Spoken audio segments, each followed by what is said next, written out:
turn me around, turn me around. Ain't gonna let nobody turn me around.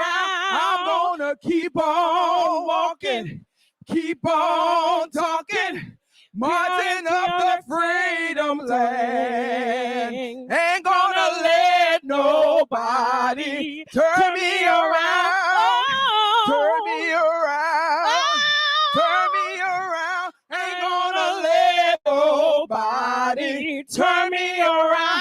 I'm gonna keep on walking, keep on talking, keep on walking, keep on talking, marching up the freedom land. We're gonna have you on your feet. Everybody get up on your feet. All right, everyone. We're gonna sing. My name is Imani Uzuri. This is Zinga Frazier. We're gonna sing the chorus of Bernice Johnson Reagan's song that honors Ella Baker's speech. And it's called Ella's Song. And y'all already know it.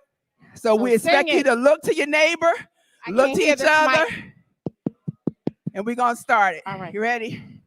We who believe in freedom cannot rest. Hold on, wait, I don't believe them. All right. We done been here for hours. I want you to look to your neighbor and act like you singing for real. 1 1 1. Are y'all ready? Wait, hold on once. Y'all ready? Y'all ready? Because y'all should be louder than us. Y'all shake your little selves out. Get ready. All right. You ready? We who believe in freedom cannot rest until it comes. We who Where's the harmonies? I need harmonies. Freedom cannot rest until it comes. We who believe in freedom cannot rest until it comes. We who believe in freedom cannot rest until it's done. A few more times around, come on.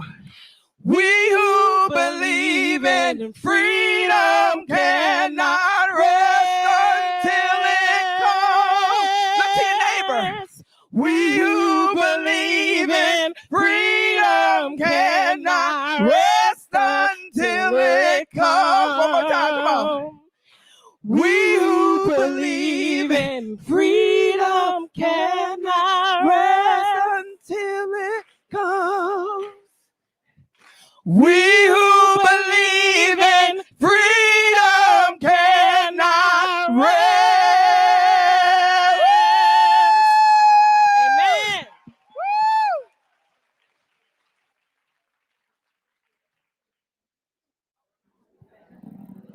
All right, how's everybody doing? How you doing? I'm joking. I am Cathy Cohen. I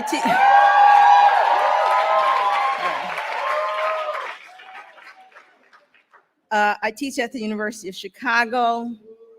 Oh, okay, come on. I don't care. You can boo it. I don't care. I'm not attached. Most importantly, Robin Kelly was on my dissertation committee, although he did not show up for my defense, but that's all right. He was young and probably had something to do with my dissertation. Okay, so we are ready for just an amazing panel today. We are missing two comrades, Asha Ransby-Sporn and Leena Odeh. But they send their love and support and hugs and gratitude for all that Barbara has done in their lives and done with this book. And they just really miss being in this room. But I want to make sure that we have time for our panelists to speak. So I'm going to say a few words and then turn it over to them. I want to reiterate a few things that have been said already. First, I want to thank the organizers, Premila, Jafari, and Sarah, and I want to give them a round of applause.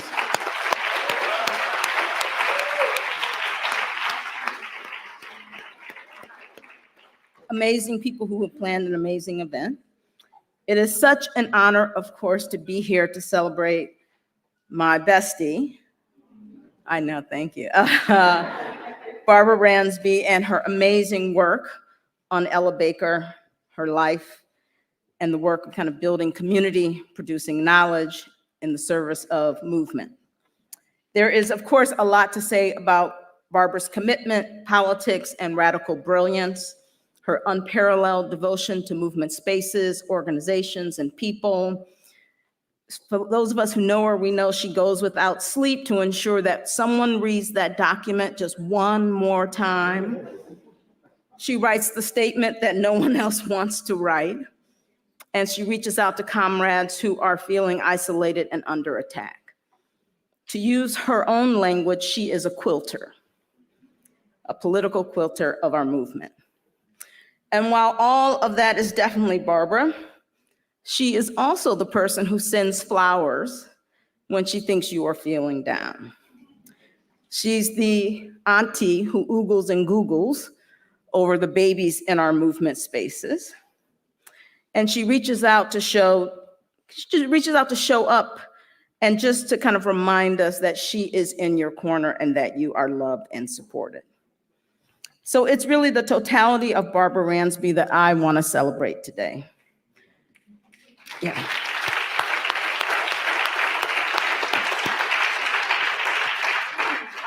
She's uncomfortable, but that's all right. I'm sorry. Barb has been my friend, and we call ourselves the Michigan crew. We've been together as a friend. She's my sister, she's my comrade for almost 40 years. I really love her more than I can fully communicate. And Beth, Ella, and I can't imagine our life without her, Peter, Asha, and Jason. They are, of course, our family, but a really significant part of our hearts. So I love you, Barbara, and thank you for sharing your vision, your politics, your brilliance, your family, your community, and your undying belief in the liberation of our people. Okay.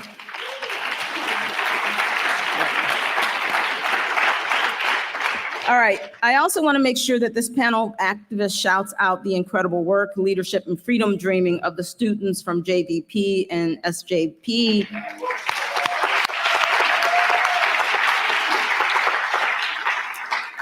As well as the many other young people, organizers, and activists, all stepping forward to stand in solidarity with the people of Palestine. They represent all that Ella Baker fought and dreamed for. We face a historical, critical, dire situation that sadly has been in the making for decades, as has our resistance. We face the genocidal bombing and the attempted destruction of Gaza and the Palestinian people by the state of Israel. So we must demand a ceasefire and the freedom and land of the Palestinian people.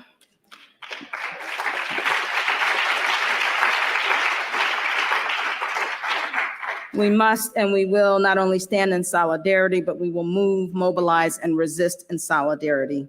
Palestine will be free.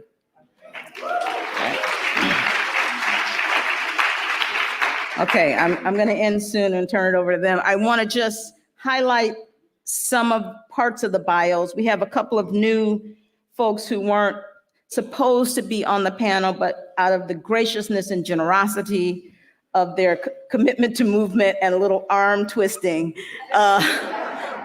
they said yes. But we'll start with Karissa. Karissa Lewis down at the end directs the Innovation Lab at the Movement for Black Lives and provides coaching to grassroots organizations across the country. And for BL, as you all probably know, is a national network of more than 150 leaders and organizations creating a broad political home for Black people to learn, organize, and take action. She is dedicated, one line, she's dedicated to creating a movement for social justice that is led by the people most affected.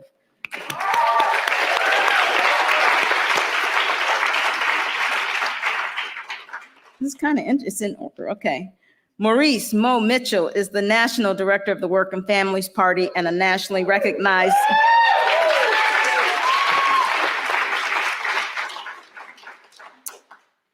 Okay. And a nationally recognized social movement strategist, a visionary leader in the movement for Black lives, and a community organizer for racial, social, and economic justice. There are much longer bios online that you should turn to, but there's Mo Mitchell for you.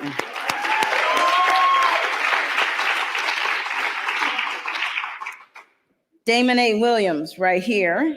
Hey, there we go. His is going to be a little longer because he was willing to join us. Is a movement builder, organizer, hip hop performing artist, educator, and media maker from the South Side of Chicago. There you go. He's co-founder of Respire Production and Media and the co-creator of Ergo, a weekly podcast in Chicago that reshapes the culture of the city and beyond for the more liberatory and creative. He is the co-director of the Let Us Breathe Collective, and yes, an artistic activist organization birthed out of supply trips to support the Ferguson uprising and resistance to the murder of Mike Brown. Williams and the Let Us Breathe Collective transplanted the experiences from the front lines and continue to organize direct actions and community enrichment events throughout the streets of Chicago and in their movement building community center, the Breathing Room Space. In honor of his leadership, Damon has been named a Time Magazine 2020 Guardian of the Year, a Field Foundation 2021, 2021 Leader for a New Chicago, a Margaret Burroughs Fellow at the UIC Social Justice Initiative, a Portal Project, and a Power of Cash Narrative Change Fellow by Economic Security of Illinois. Yay, Damon.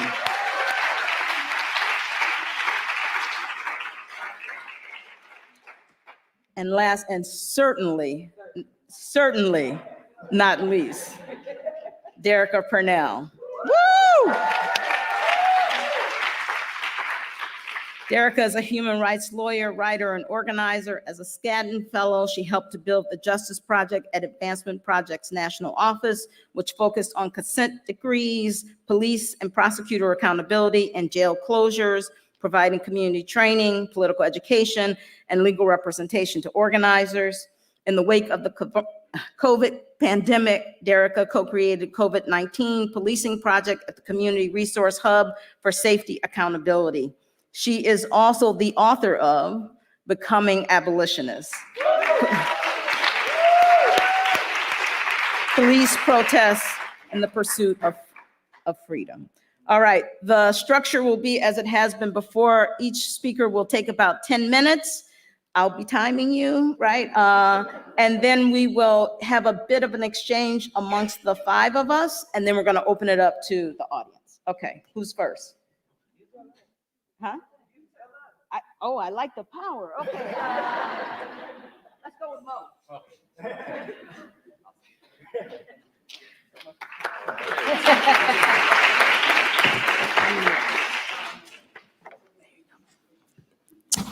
Good afternoon, y'all. So I actually had something prepared, but then I got in the room and then I decided that I wanted to go in like 5 different directions. So bear with me, because I only have 10 minutes. But I would love to just appreciate the organizers of this event. You know, as an organizer, I know how the work to get here is often invisibilized and we focus on the people on stage. So I truly want to elevate everybody whose labor came together to make this happen and to hold all of us. Thank you so much. Also, just want to thank Derica and Karissa and Damon, and thank you, Cathy Cohen, for holding us. We really appreciate you. And the amazing Barbara Ransby. Appreciate you so much. So some themes that I'm curious about, and years ago I read Barbara's book and was fully introduced to Ella Baker through Barbara's scholarship. And some themes that stick with me today that I feel are appropriate in this political moment. It's this question of leadership, and this quote that is often shared. It's one of the most famous Ella Baker quotes. And also, these quotes on social media outside of a broader context don't really serve us, right? But strong people don't need strong leaders, right? Now, it says strong people don't need strong leaders. It doesn't say strong people do not need leaders at all, right? And I think it's an invitation for perhaps us constructing a different type of leadership. What does compassionate leadership look like? Principled leadership, clear leadership, nuanced leadership, especially in this particular moment. I think, you know, I'm one of the folks who in August of 2014 found themselves with a lot of other people on the ground level of what would become the movement for Black Lives. And one of the interventions we attempted to make was this idea that there's a such thing as a leaderful movement. And what we know is that our movements have always been leaderful, but we've constructed leadership in different ways. And so, you know, in the civil rights and in the Black Power era, it was constructed in a way, and our historical memory tells us of, you know, men in suits and ties, right? But what we've always known is that our movements are complex and leaderful and diverse, and the contributions of LGBTQ people have always been present in all of our movements. And the contribution of women have always been present, and the contribution of working class people and people who have contributed their lives and have opened their doors and their homes, but aren't written about or footnoted in the historical record, right? And so we actually very intentionally we're attempting to shift that and make our movement very, very leaderful and suggest that leadership could be found everywhere. And it could be, those qualities could be found in all different types of bodies, inside of all different types of identities. But what we didn't, and perhaps this is a self-critique, what we didn't say is that every single person is prepared for leadership in any given moment. That's not actually true. And so I think this is a moment where we need to be really clear about, in this time, place, and condition, what type of leadership is necessary. Because I think as an organizer, one of the things that I would do is I would attempt to try to identify leadership qualities in many people and then help them see those qualities in themselves. And sometimes we lean towards things like great oratory skills, the ability to sort of enchant people, those sort of things. Those are great qualities. But we should also be curious about whether or not somebody is principled, right? And, you know, we use the language principle, like principle leadership, principle struggle, but you need to have principles to engage in principle struggle. And you come by your principles through study and through struggle and through sacrifice over time, right? And so that means we have to ask some more questions before we decide that people are necessarily prepared for leadership. And I think, you know, the story of Ella Baker, to me, is a story of somebody embodying principled leadership. The other thing, and please tell me when my time is running out. Okay.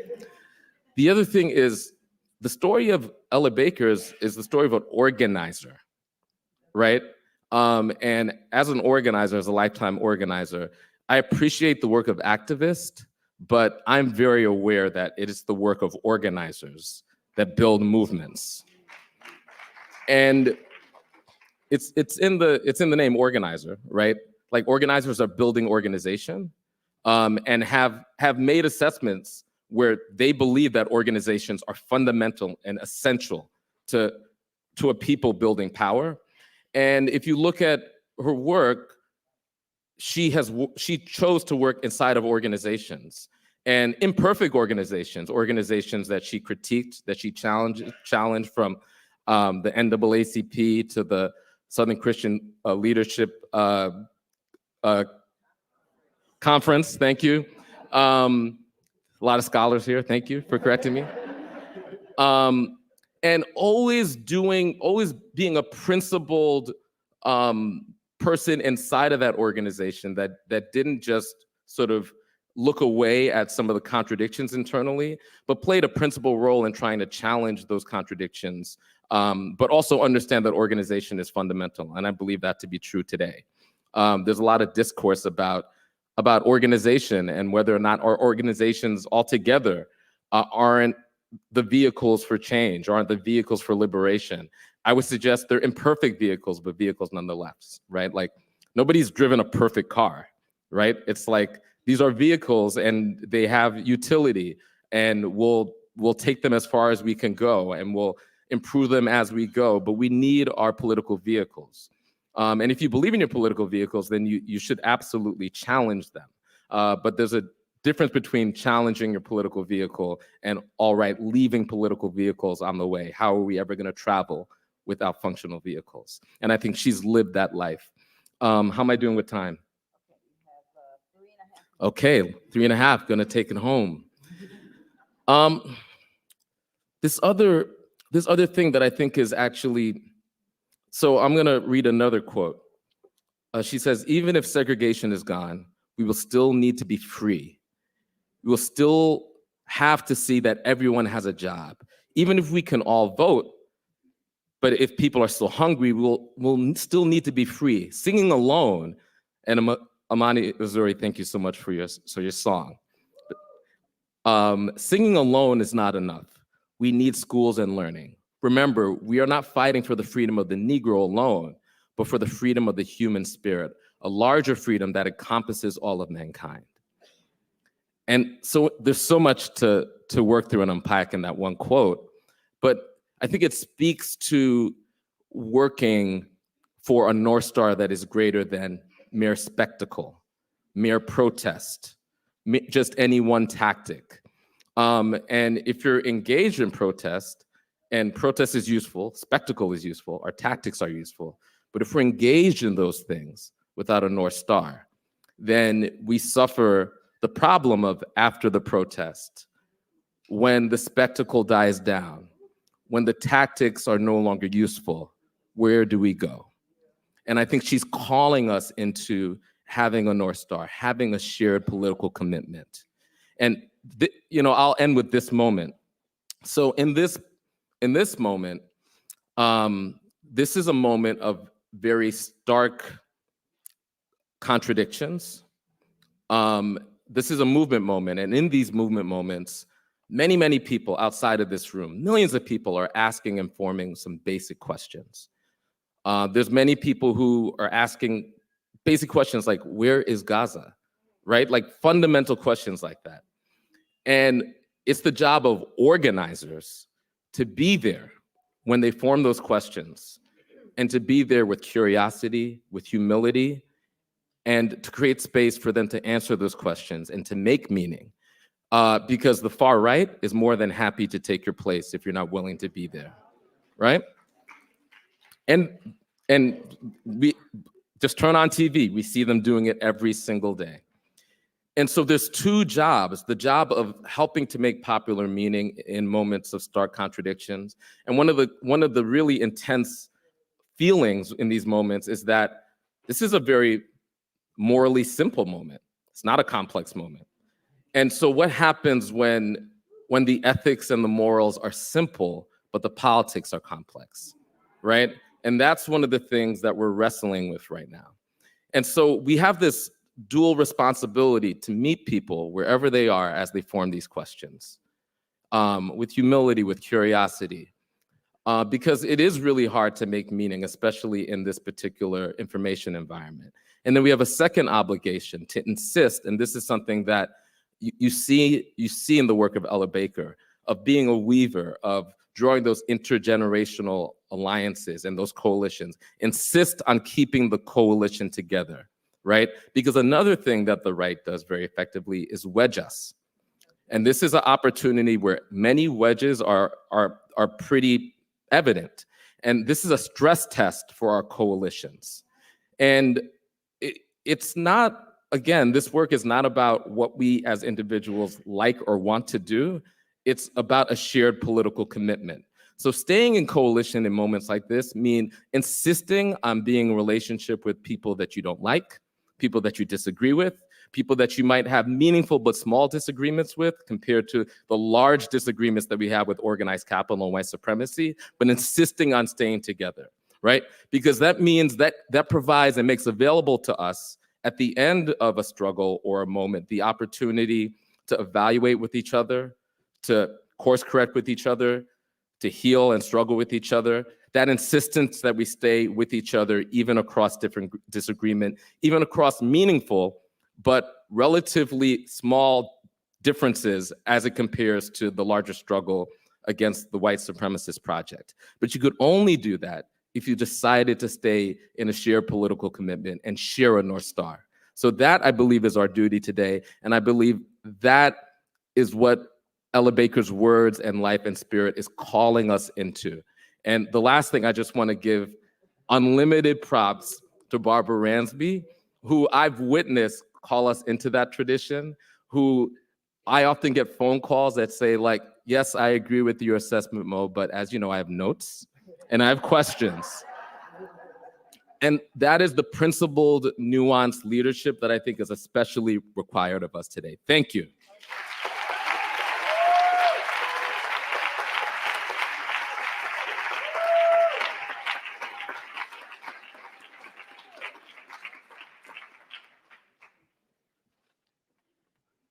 Hi, everyone. Okay, y'all gonna have to work with me because my voice is almost gone. And that will happen if you've been shouting Free Palestine for several days. And so just thank you all for being here. I was one of the people who had my arms twisted to get on this panel. And it's for two reasons. One, whose phone? What's going on here? For two reasons. One, I can barely speak. And then two, because how do you prepare an hour and 40 minutes to talk about Ella Baker and Barbara Ransby? And so that's why my arm hurts, but I'm here and I will try my best. Nearly 10 years ago, I logged in to Facebook, which was one of my former pastimes. And there was a message on my wall from Barbara Ransby. It said, "Derica, this is Barbara Ransby."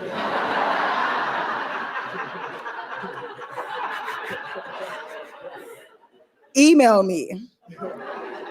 And so I did what I do when I'm in crisis. I called Niall and I said, "Niall, Barbara Ransby just wrote on my Facebook wall to email her." And Niall said, "Well, she probably wants to reach out to you for the power to the people gathering that she's doing in Chicago." And I was like, okay. So I was sweating, but I was like, okay, well, at least this is a good thing. I didn't do anything wrong. I didn't mess up any universe. Ultimately, that gathering was my introduction to a broader freedom struggle. Michael Brown had been killed about 5 minutes from my house 3 weeks before I started law school. And I found myself in the middle of a Ferguson uprising in a place where I used to just catch the bus to school. Coming to that place, I watched us debate, strategize, dream, celebrate, argue. And I've continued to be pulled into these spaces, whether through Scholars for Social Justice or through the Portal projects, these ideas that Barbara will pitch to you, but you realize by the time she's pitching, she's already working. What I learned quickly about Barbara is that there is no task too big or too small for her.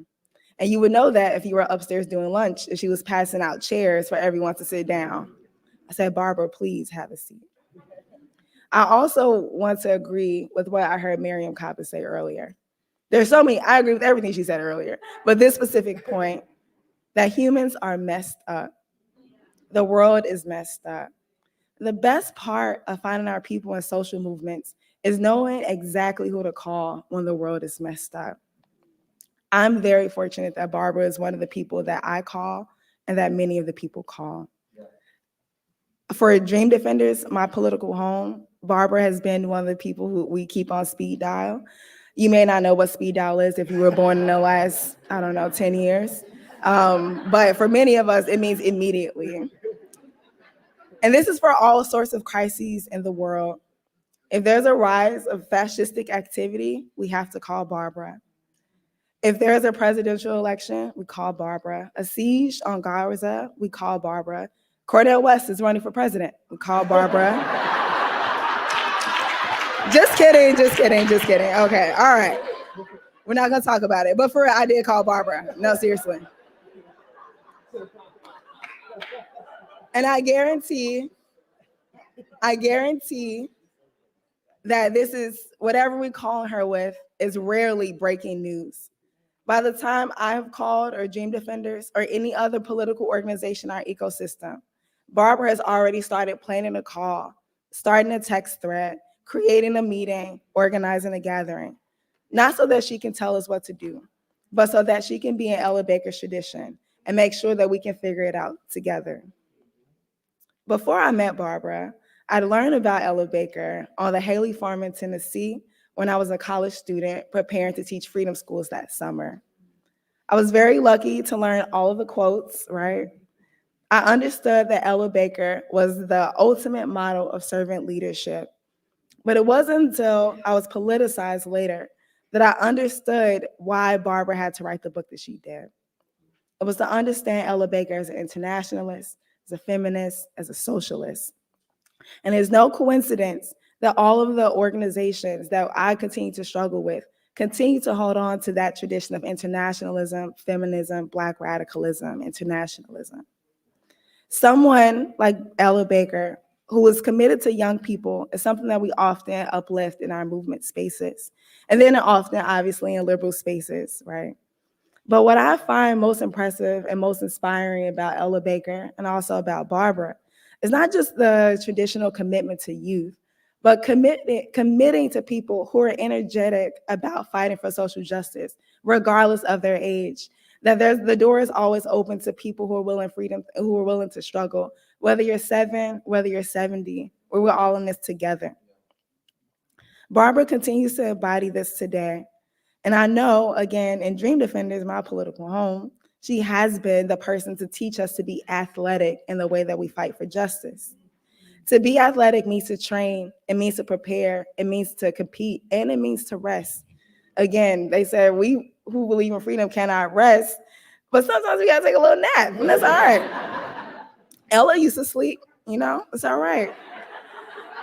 And so what I think is beautiful about being athletic in our freedom struggle is that it allows us to take on different roles when we need to do.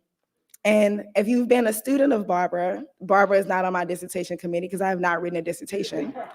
Neither is Robin's, but I'm sure if I do, we'll find a way. What I've learned from Barbara and from Ella and from many people in this room, I can go on names and names and names, is that for us to fight, sometimes it means that we need to be an advisor, a co-conspirator, a fundraiser, a cook, a freedom dreamer, a freedom strategist, sarcastic, an organizer, an organizer, an organizer. Thank you so much, Barbara, for letting us in this tradition.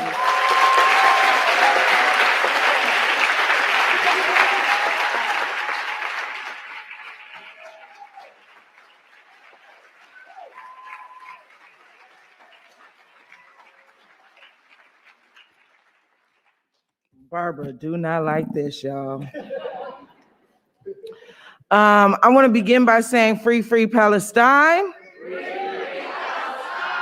As we gather today to honor a giant and the giant who documented her, there are millions and millions around the world demanding, praying, screaming, and organizing for a free Palestine. The work to bring forward a permanent ceasefire and the end to the genocide should be centered across all of our movements.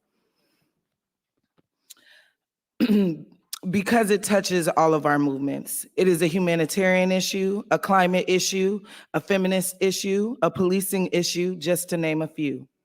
The students on the campus here who have been organizing and demanding that we all move on the right side of history are inspiring and obviously should not be punished. I count myself in this room among the number that honors their work. The way our movements have been throwing down in the last period has been breathtaking to watch. From mass mobilizations, coordinated civil disobediences, vigils, pray-ins, and even a ceasefire choir that just remixed a set of holiday songs for the protests. Okay, get with me later if you want that version, okay? These are all really delicious ways that our folks have been putting their hands on the plow. And I'm clear that my work to fight for a free Palestine and the liberation of the people across the globe, with an emphasis of Black people in this country, would not be possible without Barbara Ransby. Barbara has been, I'm not gonna get emotional, okay? Because this is all about Barbara. I might get emotional. Barbara has been instrumental in sharpening my analysis around the fight for a free Palestine, and her position has never wavered. Her leadership and her mentorship has steadied my approach, strengthened my commitment, and invited me into more rigor. And what the legacy of Ella Baker and the growing legacy of Barbara Ransby dictates to us as movement workers in this moment is that we cannot be silent. We must speak the truths that the people in Palestine are demanding of us, and we must continue to organize using a diversity of tactics. We must continue to breathe life into our networks of solidarity. We must find and join organizations, and we must not take our eyes off the prize of a free Palestine. So we've heard really delicious analysis and brilliant lessons about Ella Baker today, and we will continue to say loudly and courageously today what our mandate is for how we show up for Palestine. And I am really excited to center the rest of my remarks on Dr. Barbara Ransby. Because, you know, as folks say, give them their flowers while they're here. Ew. And I did time it, so as long as I don't do extra ad-libs, I'll be all right. I have countless moments since I met Barbara some years ago that I found brilliance in her words, resolve in her leadership, and comfort in her friendship. I want to name a few. Dr. Ransby is teaching us.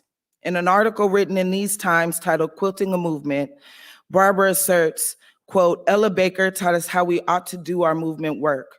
Take time to be inclusive, be active listeners, walk this thorny and sometimes difficult path of participatory democracy, mutual respect and genuine solidarity, and build campaigns from the bottom up, not the top down."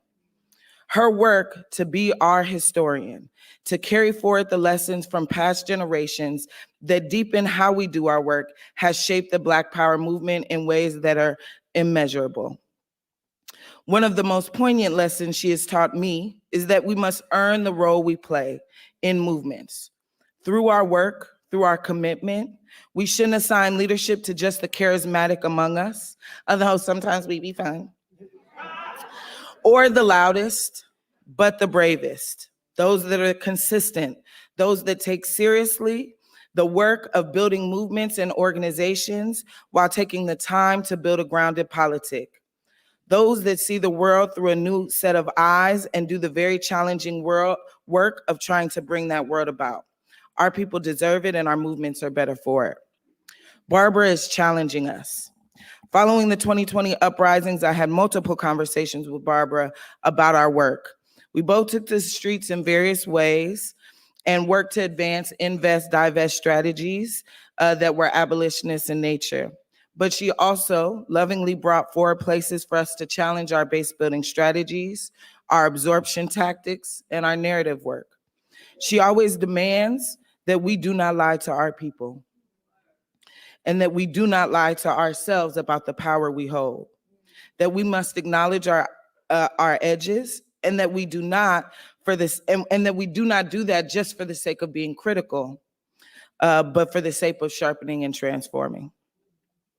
She trusts us, at least most of the time, because sometimes we be wild and then she has to collect us. She's done that to me a few times. She's not the seasoned organizer that takes up all the space. She doesn't devalue voices that aren't her own. She said in a conversation titled "The Living History of Black Radicalism" that the work of elders is about being clear about how to show up in ways that are not condescending and gives young folks the space to lead. She trusts us to learn from our mistakes. She trusts us to say when we are wrong, to model accountability, and to be ready to transform right along the systems we are fighting. And she believes that we have the wisdom, the capacity, and the courage to stand in the gap. She stands there with us, fighting, cheering, critiquing, and encouraging, but most importantly, organizing. Barbara inspires us. She has touched and/or organized and/or transformed so many bodies of work and various movements. From the fight for a free Palestine, ending apartheid in South Africa, her work in Cuba and Haiti, Black feminist movements here in the United States, one of the instigators of the Black Radical Congress, a longtime member and advisor to the Movement for Black Lives, labor and electoral organizing in Chicago, and of course, one of her latest offerings, the Portal Project. And she does it with humor, with discipline, and with grace, and a deep love for our people. She holds a movement commitment and body of work that spans generations. It's such a profound reminder of the power and potency of making lifetime commitments to this work, as has Ella Baker. And lastly, Barbara loves us. She released a book in 2018 titled Making All Black Lives Matter. She closed the book by dedicating the epilogue to Black organizers. She wrote, quote, "I see you building altars, paying homage to the wisdom of our grandmothers and grandfathers, knowing all the while that your eyes will witness and your hands will build a world they could never have imagined. When you chant, we know that we will win in a spiraling crescendo. I believe you. I believe you with love, with hope, and the expectation all wrapped around you in a fierce and unrelenting embrace." Barbara has made visible that our stories are worthy of being told, alongside the many other stories that create the tapestry of our movements. She has and continues to see in us, our people and our movements, the power of what we can become. The leaders, the artists, the academics, the organizers, the workers, the everyday people that are hungry for something more. That is the legacy of Ella Baker, but it's also the legacy of Dr. Barbara Ransby, the delicious organizer, strategist, historian, comrade, and friend.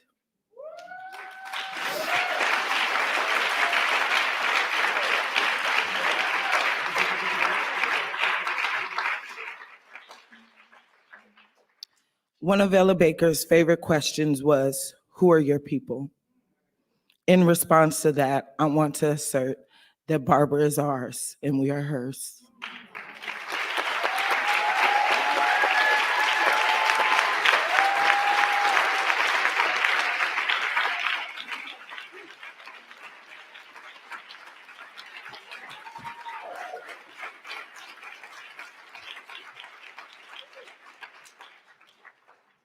Ooh.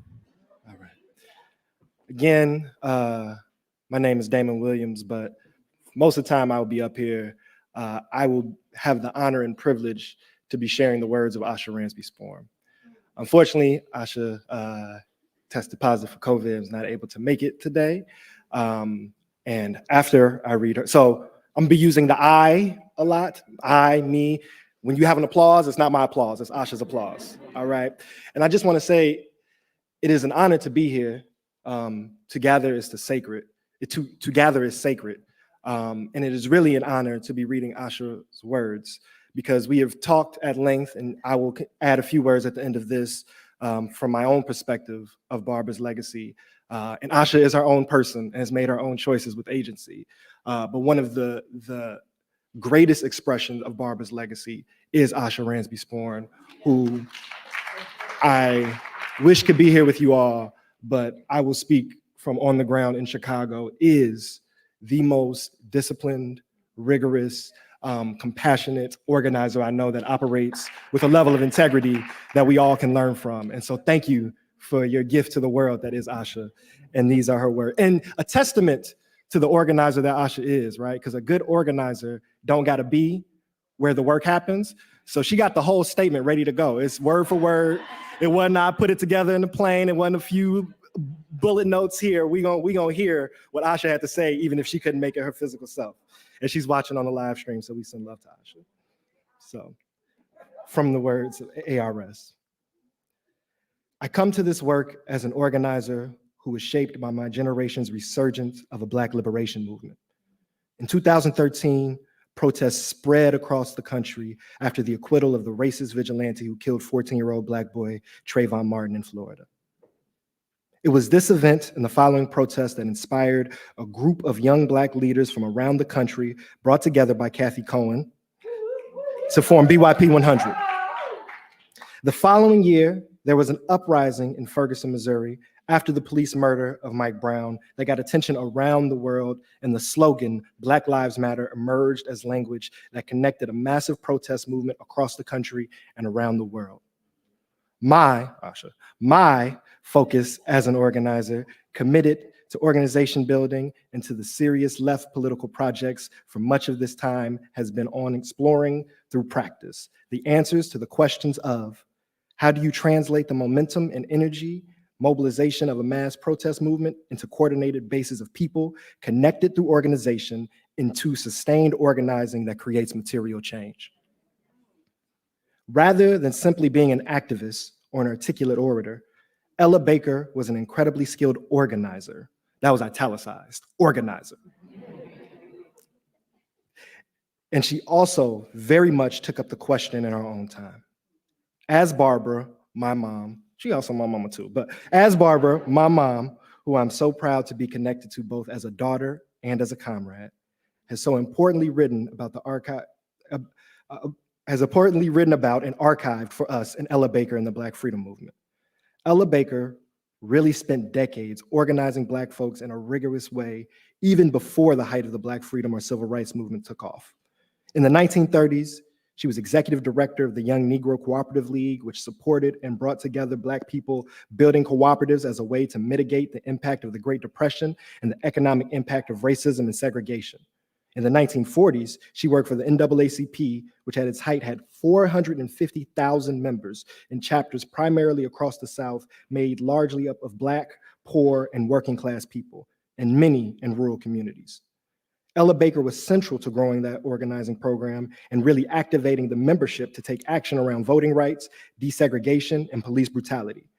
There are few examples of similar scale organizing of Black people or working class people at all in US history. And there's no comparable scale political organization of Black people today, not including labor unions here. And then, as Dr. King rose to prominence, Baker took leadership in the Southern Christian Leadership Conference and was in large part an anchor of the organizing, this time organizing is bolded, of the organizing behind the massive demonstrations that really punctuate a historical understanding of the civil rights movement. All of this is before her central claim to fame, which was helping to found SNCC in 1960 by bringing together young people who participated in the lunch counter sit-in movements to found a young people's organization within the broader movement. Baker brought decades of organizing experience and knowledge, years of going into small towns and rural communities across the US to build with and organize Black folks to lead in their own communities, to then mentor and support the youth wing of the movement. It can't be understated how much skill and fortitude it takes to do this type of organizing. What Barbara Ransby won't let any of us get away with is thinking that we can do effective liberation work without study.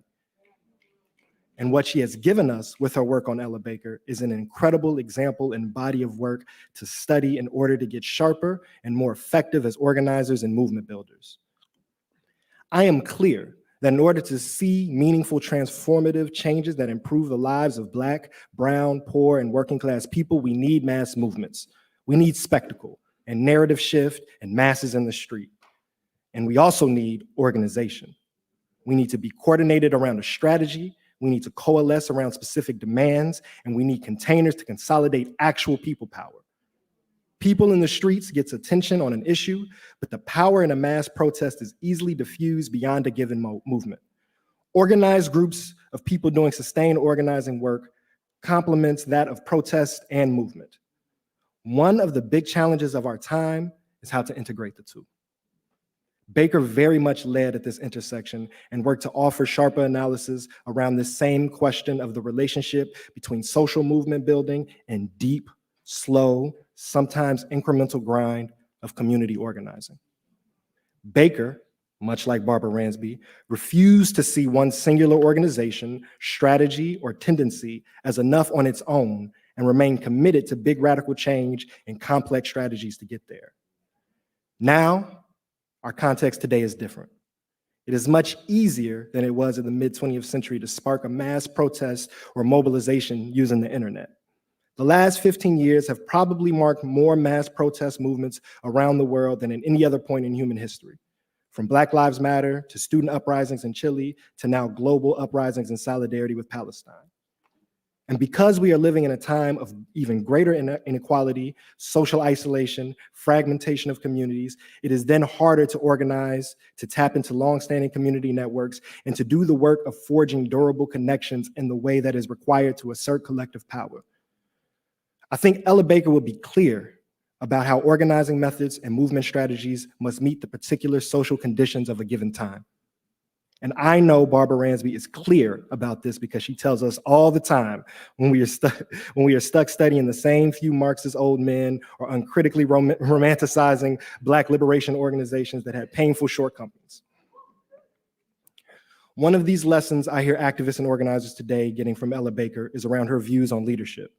Here's a quote from the book, quote, "Still, Baker felt the focus on King drained the masses of confidence in themselves. People often marveled at the things King could do and they could not. His eloquent speeches overwhelmed as well as inspired. This disturbed Baker. While she appreciated King's many contributions to the struggle and valued the considerable talents he brought to bear, she was angered and frustrated by the hero worship that surrounded him. Baker challenged King on this matter repeatedly, arguing that he tolerated, even if he did not encourage, such adulation. This point continues. In Baker's view, the celebrity status that the movement afforded King was a product of a dominant culture that promoted individualism and egocentrism. People, justice have to have these high power individuals to worship, Baker pointed out. It's the culture we're in, she insisted. Baker believed that when ordinary people elevate their leaders above the crowd, they devalue the power within themselves. Our generation's movements have certainly done things differently when it comes to this principle. We are more mindful of uplifting the leadership of women and people with marginalized gender identities. We are more critical of figureheads. We are unapologetically anti-respectability politics. But there is also both a strong anti-leadership tendency in our movement and a strong impulse towards canceling, tearing down, and looking for opportunities to disown or distance those who take the risk of leading something. This is not what Ella Baker was advocating for. I would argue that this reversal, parenthetically, taking shape in the form of defeatism or blanket critique of leaders, is actually the same mode of relating to leaders, just a different tone. Baker's point was that strong leadership should build the leadership capacity of everyday people in their own communities and encourage people who are conditioned to experience politics as something done to them, as opposed to something they can actively participate in to do and see things differently. We can interpret the spirit of Ella Baker's teaching, the methods she employed with small town leaders in the NAACP and the youth people of SNCC to offer new ways of being and new ways of relating to leadership and power that are specific to our time and context. There's so much to say. I'm honored to engage in the work of Ella Baker and Barbara Ransby, two fearless Black women leaders to whom we and I owe so much. These are the words of Asha Ransby-Sporn.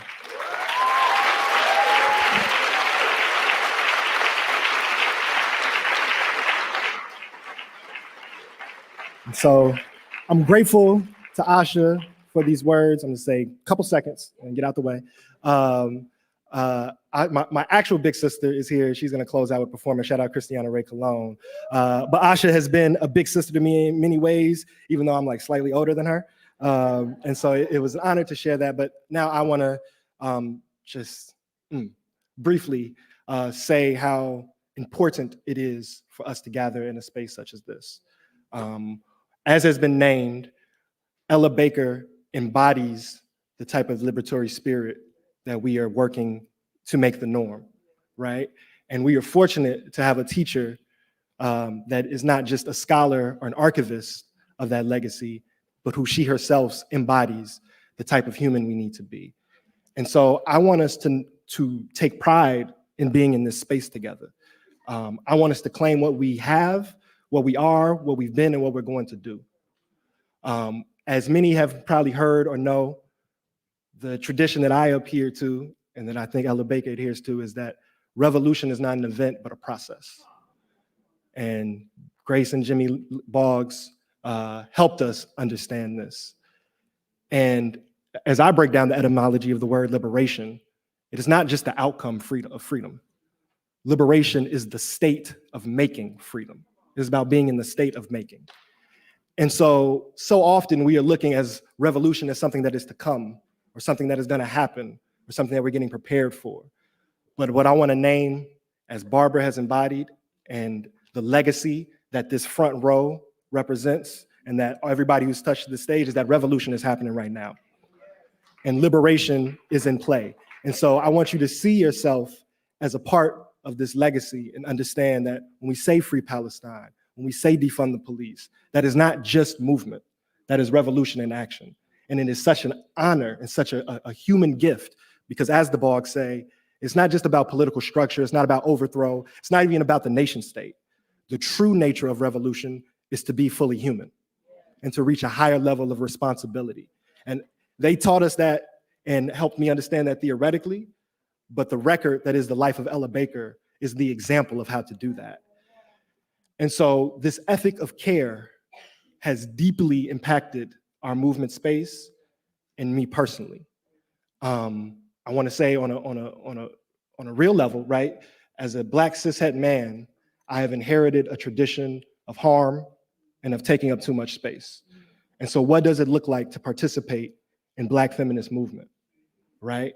And that's a struggle, that's a challenge, but it's a gift, because it's a higher level of being that I would not have been able to access without the mentorship of Barbara and her comrades, and the fact that movement didn't start in 1955 and end in 1974. And the reason why we think that is often because we have put this emblem onto this type of charismatic male leader, and we have erased and invisibilized the fact that this process has been ongoing. And this process is not just about having the right politics. It's not just about having the right vernacular. It's not even just about having the right analysis, even though she's gonna get on you if you're not being historical in your analysis. It is that. But truly, what Ella Baker and the Black feminist tradition teaches us is that our primary responsibility is for care. And that is not what this world teaches us. The world actually teaches us we have no responsibility to care, and it's actually a burden and a cost that we should externalize. And so in my own life, Barbara has been there. She has invited me to her literal table, and she has created multiple tables for us all to convene. And without that, I wouldn't know many of the people in this room. And knowing these people is how I know myself. And so, in addition to showing up whenever the crisis comes or whenever the campaign launches, she shows up for her people. When my nephew was born, she was there. When I was married to my partner and collaborator, Jennifer, not only was she there, she was the officiant. And it was her offering to be the officiant that led me to propose in the first place. Because I'm like, we ain't finna go in no church and have no preacher, pastor talking over us. But she's like, I do it. I'm like, oh, all right, here we go. Let's start a life together. And with deep sincerity, when we lost my brother-in-law, Malik Aleem, she was there. So she's there in life, she's there in commitment, and she's been there in transition. And so I say from the deepest part of my heart, and with gratitude from my entire family and my mother and all my loved ones, thank you for the care that you have not taught, but that you have embodied.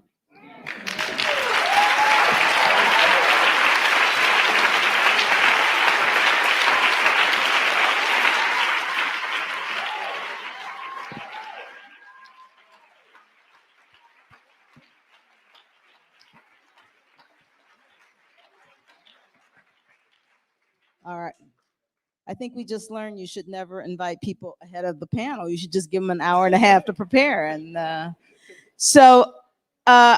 think we have about 20, 25 minutes left. If you have a question, you can raise your hand as you start to come. Robin, you got a question already? I was trying to get to my, okay, I was going to say, if nobody has a question, I have one, but okay. Okay, I'll do mine really quickly. Yeah. You have a question? Oh, then here, okay. I know, I'm like. No, I just thank you. That was very beautiful and unnecessary. But one thing that was missing in this panel is the work, seriously, the work that each of these people, I didn't just ask them here to just say nice things about me, but Damon is one of the founders of the Breathing Room, which is this amazing space that embodies a certain approach to organizing. It does all kind of creative and artistic work that centers culture. Derica is convening and pulling together all kinds of things through the Dream Defender work, and just talk about having all these, there's all these creative ideas that get pitched. Mo has got me serious about electoral politics, in addition to Cathy all these years. Karissa has kept me in Movement for Black Lives, honestly, as being a preeminent organizer in that space, and envisions that space becoming a base building space that really is in community with Black people and working class Black people. I mean, it would be a disservice to the panel not to talk about these things. Cathy is now working with Info-BL and is also doing a Gen Forward Movement documentation project, which helps us get an assessment of where young people are in their ideas, right? So these things are super important. Yeah, things to mention. I agree that these things are super important. And luckily, many of us have email addresses. Mine's Karissa at m4bl.org, Karissa with the K. Today is a moment. And we didn't even organize this. And it happened that we all felt on our hearts in varying ways that we wanted to really honor your legacy. And yeah. So M4BL has a very cool website. Folks can check it out. WFP, it's the party of our dreams. Read Derica's book. It's good. Damon's the best artist. You can come talk to us. And we're not going to answer your question. Next. All right.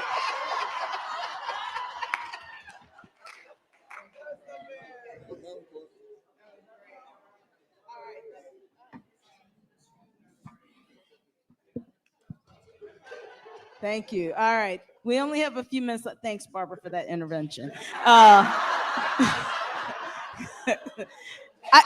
I do really, and then I want to turn to Robin, but Karissa, in your bio, and I need my glasses down, you wrote that centering joy is as necessary as centering strategy, and that you've committed your life to bringing both to the movement. I was wondering if you all would talk about what are some of the things that we miss that are as central to the liberation of Black people at this moment as strategy. Now, maybe it's principles, organization, leadership, but you centered joy, and maybe you can start and we can go down the row. Yeah, I mean, folks been saying it all day. This is a shitty place, friends. The only, it's one of the Blackest things that we can do is to lean into our resilience and to seek out joy. And so, people probably be offended because every hardship we be making a meme, child. When the Queen died, that was my favorite, okay? And don't get us and the Irish together. It was delicious, okay? But yeah, I think that we have to remember what we are fighting for. And I am fighting for a world that brings me laughter, full belly laughter, good food, shit talking. Otherwise, what are we doing?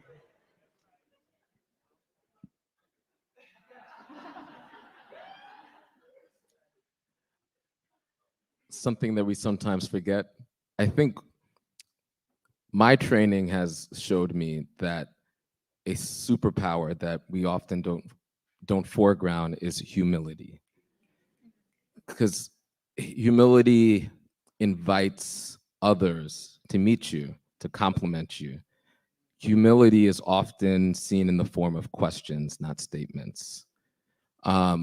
Humility suggests that I might need something, which is kind of the premise of organizing, that we need each other, that we need each other in order to solve these problems that might seem intractable, that we need each other in order to build more power.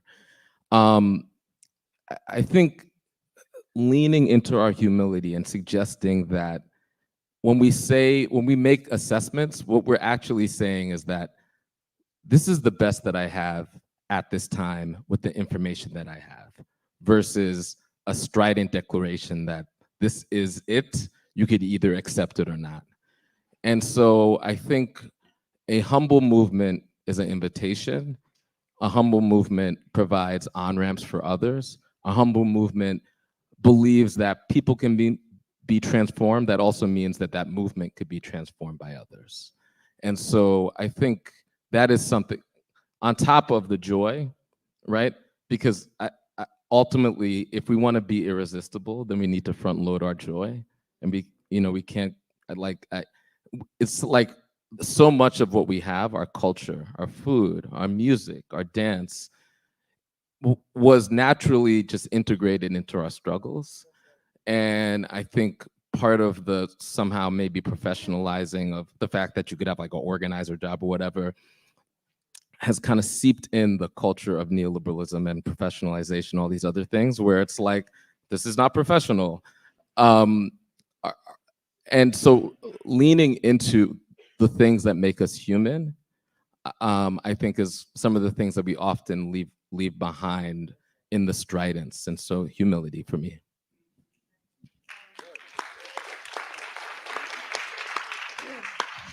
Hello, hello, hello. Okay, all right. So many things. I think the first thing I think about is that white supremacy and all the things that we're fighting are not totalizing, that there are a lot of different worlds on this planet. And I experience this the most through parenting. Like, as many bombs are going to drop, I still have to wake up and make breakfast for my children. And it's like, that is a world that's also being cultivated. And so having your people to remind you that, okay, we still have to take care of each other. We still have to be responsive to this moment, and we have to be disciplined in both. That's like one thing. I think another thing that I think about, and I mentioned this at the teach-in last night, and in this political moment, especially with social media, it's easier to take on an identity before you have an analysis, right? And so what happens is that, like, we are eager, and I think it's very, very exciting that we're eager to take on being socialists, being abolitionists, internationalists, feminists. We should be striving to be all these things and take these analyses on. I think what then I find is that people who are new to our struggles, and this was me too, who are eager to make converts of people and find themselves nervous or intimidated when they have one conversation online or one conversation with a family member and say, I talked to this person about abolition and they're not ready. Like, what do I do? Or I talked to this person about Zionism and they're not ready. What do I do? And I say, well, what if it takes 5 years? What if that's a 5-year conversation, or a 10-year conversation, or a 15-year conversation? Because for relationships that we're willing to preserve, that's what it means to be in struggle, right? It's not about, well, I'm going to bring you here. It's about maximizing the kind of curiosity that we share so that we can learn and struggle together over time. And so I think that sometimes we, and I'm including myself in that, especially when I was first politicized, and in different iterations of my politicization, being eager to make converts instead of being in struggle.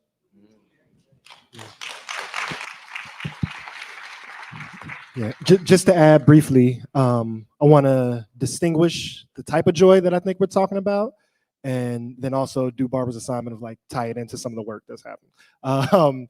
So first, I believe that it's important that we're intentional. We're talking about collective joy, communal joy, and radical joy, because we have to be careful, because I think the notion of joy can be co-opted into an individualistic, neoliberal, like evasive approach. And so the type of joy that I've seen in our movement is one that is radical and one that is rooted in collectivity. And it is necessary. It is not just, self-help. It's not woo-woo. It is a material strategy, because we can not only organize the already outraged. And so a quick example, in 2016, one of the bigger kind of organic organizing projects that came up, the Let Us Breathe Collective, in coalition with organizations in the city, did a 6-week live-in land activation or occupation across the street from a CPD black site and torture facility called Homan Square, and our activation was Freedom Square. And so there were a lot of folks just from the neighborhood in this space where torture is taking place. And we can name fuck the police, we can name abolish the police. People may agree, people may not. But it was seeing kids paint banners and do capoeira and the cha-cha slide and communal meals happening and make zines and t-shirts and color that made people stop and not just say, what are y'all doing here? Go to, is there a way I can plug in, right? So before even having the conversation about 40% of the city budget or this new ordinance or the lawsuits or the FOIA, just seeing Black people exist in a free space where everything is being taken from them and their lives, our lives are at risk, meant something to people who were on their day-to-day commute, right? So as an organizing tool of how do we get to those 450,000 numbers that Asha talks about in her writing, it's going to require the full scope of humanity. And so outrage and analysis is not enough if we want to be truly accessible.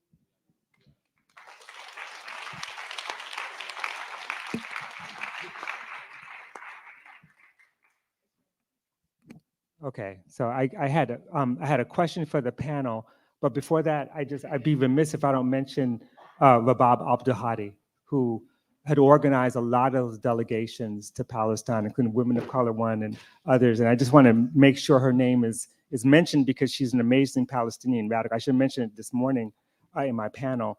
In any case, and she's also under fire all the time, But this is a question that's tied to what Barbara was saying.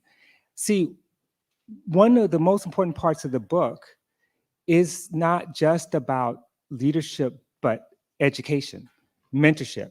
So there's Gramsci and there's Paulo Freire. And so I think I don't know if you're saying this, Barbara, but what I'm saying is that what Barbara did is in some ways what Ella Baker did for SNCC. You all are SNCC. I would include Cathy as being in that category, because you're also Ella, because you're the force behind BYP 100. You're the force, and so I think that. So I wanted you to talk about the mentoring, because it's one thing to be to do leadership, and I think Mo Mitchell's article in Forge is the most important article ever written on organizing, and it's also that everyone knows that. But again, it's about mentorship. Robin Kelly just said that. Yeah. I want. No, it is. And that's also I'm about retired. teaching. And so leadership is teaching. Each one of you have played the role of Ella Baker and also received that. So if you could talk about that, what it means to be essentially SNCC. So.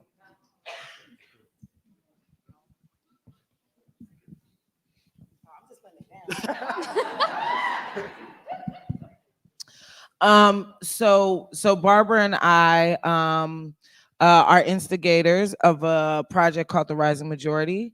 It is a multiracial, cross-sectorial, anti-capitalist, anti-racist coalition that now has grown to be 60 plus radical organizations across the country. And Barbara and I were part of the 8 initial conveners, and Mo, Barbara, Mo, and I. And I was the newest to the group.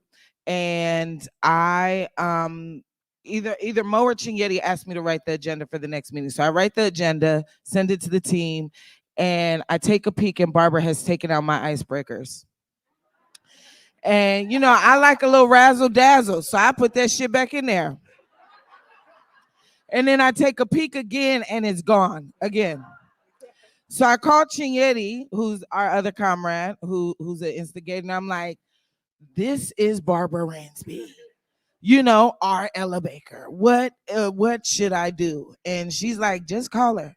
So I called Barbara Ransby and I'm like, hey, I think we're gonna do some exciting things together. I'm really excited. I hope you're excited. And why do you keep taking my icebreakers out of the agenda? And she's like, I really don't care what people's favorite colors are. The real question is, what are they willing to do to put their bodies on the line in service of our collective project? And I was like, aha, yes. And so that there was a moment for me to reflect on just how precious our time together was. And part of what Barbara was requesting was that I be more intentional with our time together. And so I was able to build out an icebreaker that allowed folks to lean more into story of self and to, you know, start to ask that question. And then I was obviously like, so what did you think? And she was like, that was okay. That was okay. That was okay. So yeah, I'm consistently, you know, I have countless stories where Barbara's like, no, have a seat. And I'm like, thank you, because I deserve that. I'll say something very briefly. I think practically the way that can show up, and I strongly believe that, like, we are in a culture, it's not anything new, it's just the latest iteration of this highly individualistic sort of clout-based culture. This is just like the condition under this form of neoliberalism version of it with the technology that we have. But it's really intense. I often say that fame is a drug, and you have to humble yourself to the power of it. And like, I remember a time when there's no way to have any celebrity being an organizer, but we live in a time where these social media sort of platforms owned by these billionaire white men could just create such a platform for individuals that it could blind organizers to the point where they could be rendered sort of unhelpful to their movements. And so practically one of the ways that we as organizers can withstand that is by having mentors, by visibilizing your mentorship relationships and mentoring others. And then that is a commitment that means you have to invest time in those relationships. I have a short list of mentors and elders. There's a difference, but both are important. That, you know, like, I have a very scheduled life, but if they say you need to be at this place at a certain time, I'm at that place. And Barbara Ransby is one of those people. So it almost doesn't matter what the request is. I will be there for Barbara. When Barbara asks that's why I'm on this stage, right? When Barbara asks to bend my ear, I will listen. And it's a sacred relationship and a sacred trust. And it's one of a number of practices that in this particular moment, if we are interested in being accountable to a shared political commitment and accountable to everyday working class people, we have to develop those practices, because the gravitational force of celebrity culture will, in very seductive ways, drive us away from that shared political commitment and that accountability. And it's the accountable relationships with people like Barbara Ransby that pull us closer to that shared political commitment.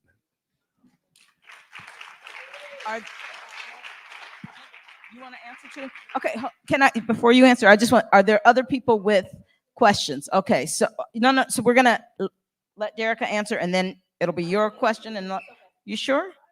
Okay, all right. Other questions, because I think we're hitting time. So let's take 1, 2, 3, and then we'll go from there. So I'm a high school senior at a North Jersey high school that is predominantly white, predominantly wealthy. All of like the administration is so deeply committed to remaining non-committed to any stance that doesn't give them good publicity. And it can sometimes feel a little bit overwhelming being in the middle of a world as a kid. Like most of my peers don't even have the ability to vote and enact change in that way. So I was wondering if you had any advice for somebody who wants to make change in their world but feels powerless to do it because of age or being surrounded by a situation where the adults around you don't want to make any.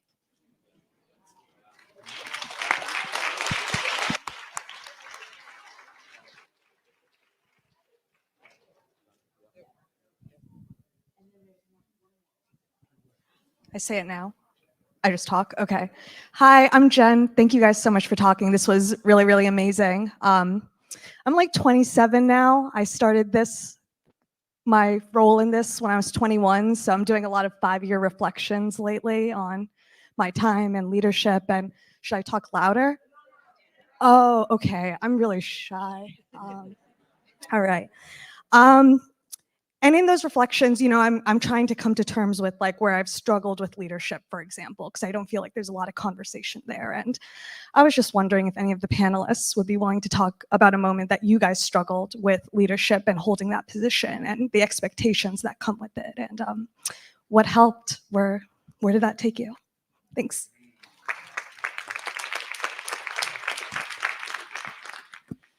Hello, my name is Sol Cabrini. I'm a PhD student at NYU, Performance Studies, but I'm from Chicago, and I was raised in Chicago organizing, very indebted to many people in this room, and I really wish I could ask this question to Asha. But my question right now is like, because I hear the word neoliberalism being thrown around, and we're also talking about liberation, and both of those words sound similar.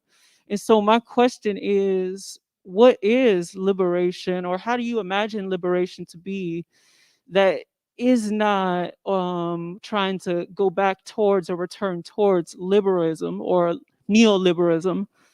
That's the question. Thank you.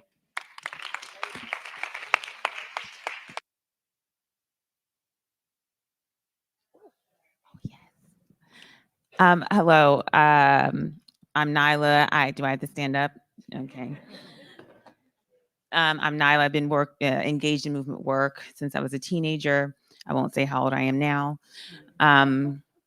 There's this phenomenon that a friend, a comrade once spoke about, where basically adults who enter the workforce, from the time they enter the workforce to the time they retire, as a demographic, as a group, largely withdraw from political life or organizing, unless you are fortunate enough to be able to do movement work for a living and get paid for it. But if you're not, then you don't have the space and time and energy to really engage in the work. At least for many people, not to the extent that they may want to. I guess my question is, in a world, right, where we achieve liberation, however you define that, would this still be part of the reality, right? This phenomenon where people who are working in the workforce are limited in terms of the degree to which they can engage.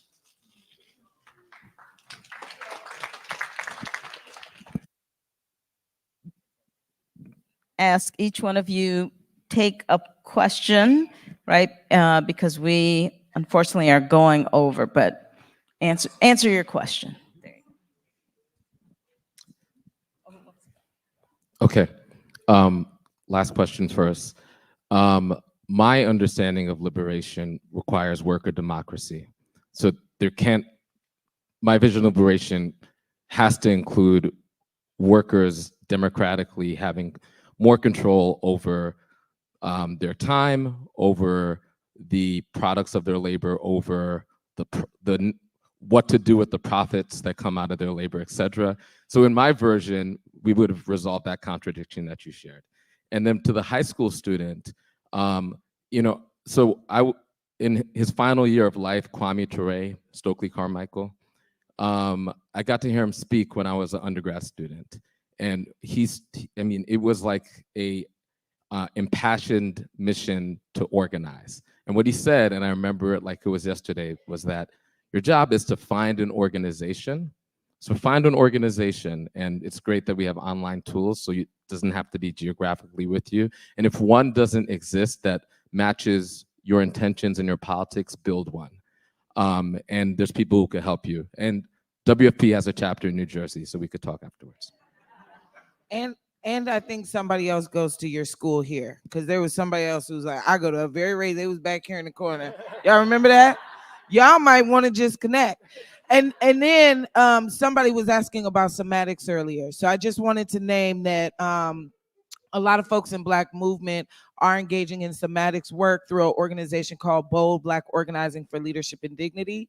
It is more about what does it mean for us to be embodied leadership inside of an embodied leadership, and less about are we analyzing our oppressors and how they're showing up somatically. So not quite what you were asking for, but if you have not heard of Bold, I recommend you take a peek.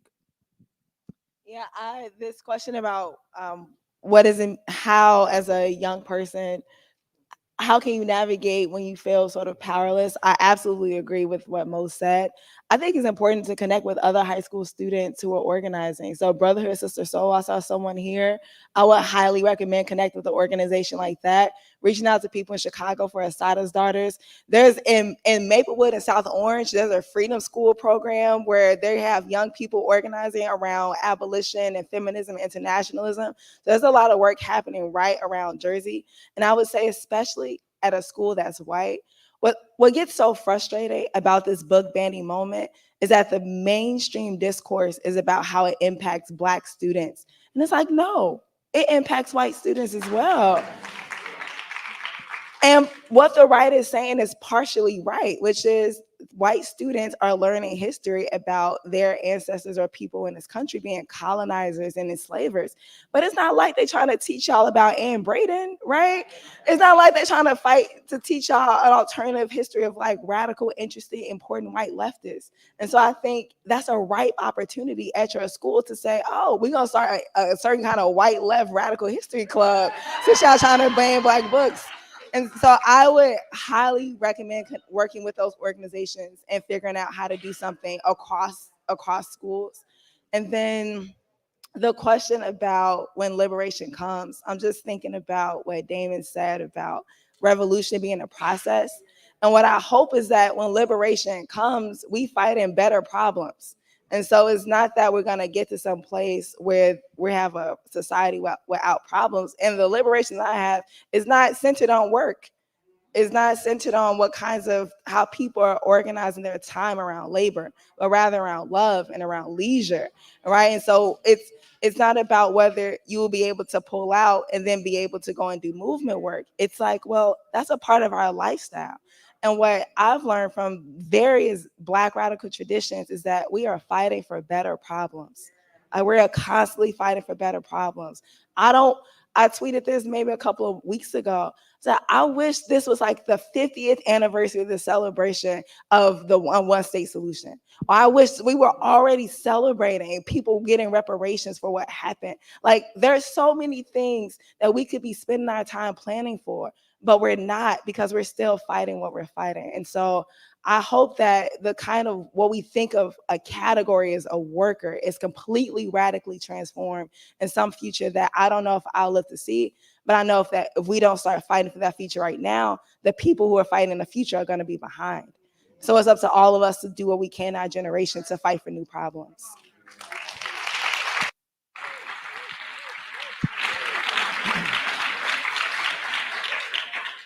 I'm going to start with Soul's question on liberation. I think that'll allow me to touch a few other things and even what Robin named. And it's a great question. And it's like, that's like a 10-minute, well, no, it's like a whole weekend for real, the question. I've tried really hard to break down the difference between the words liberal, liberty, liberate, and liberation.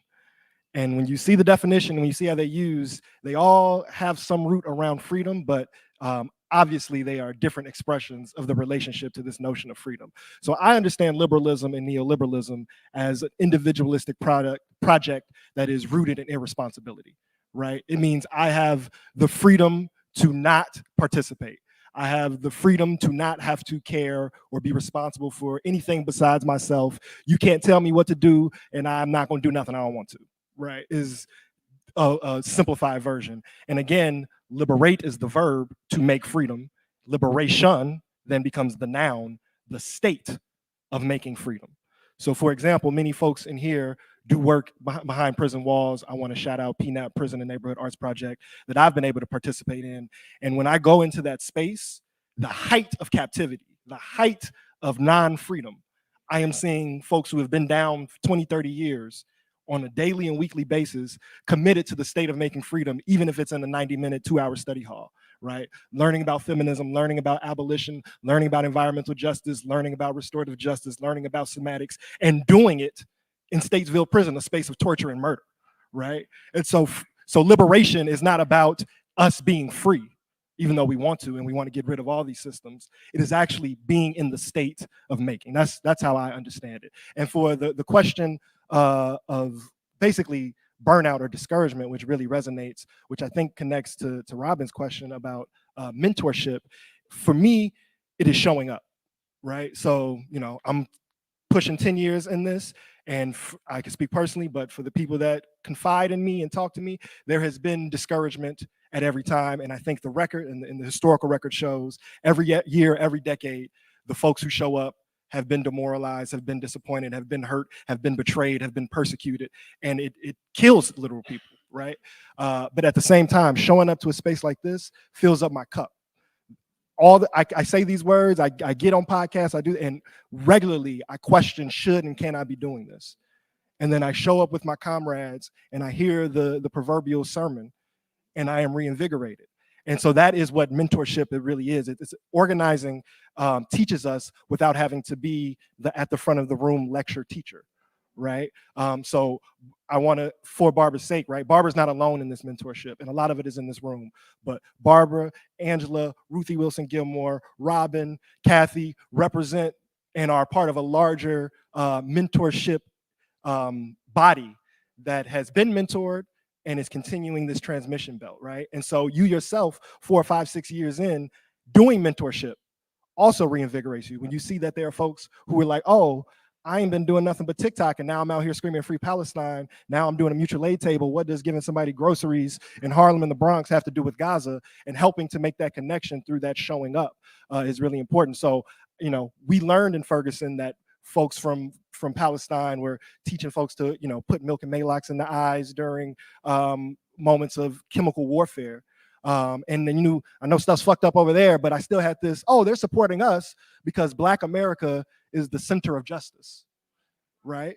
That was my misconception. And it wasn't until spaces that Barbara created in symposiums where I'm understanding the connection between South Africa, Brazil, and Palestine, right? And what's happening, Haiti, and what's happening in abolitionist movement here in America. And so knowing that in 2015, 2016, there is no more complication, right? She introduced me to Oscar Lopez Rivera. So when we're at Breathing Room and we say no room in this building will be white, is because of mentors who introduced me to Oscar Lopez Rivera, who says part of his torture was being secluded in a white room that threw off his depth perception.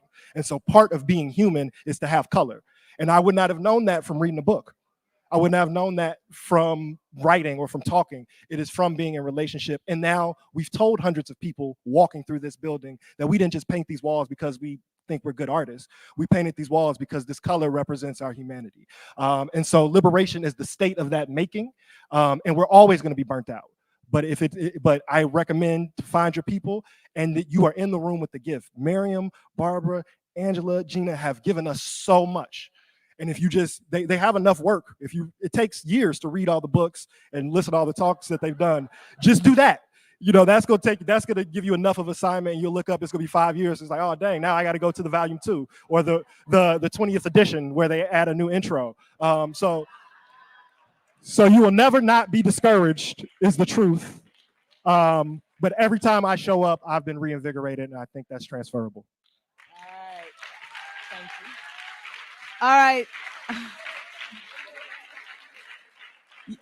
You want to say something? No. It was good. I know we're cutting it off right now. Don't worry. Don't worry. Yeah. You got an intervention too, right? Like, okay. So I just want to ask you all to join us in honoring Barbara and this amazing panel.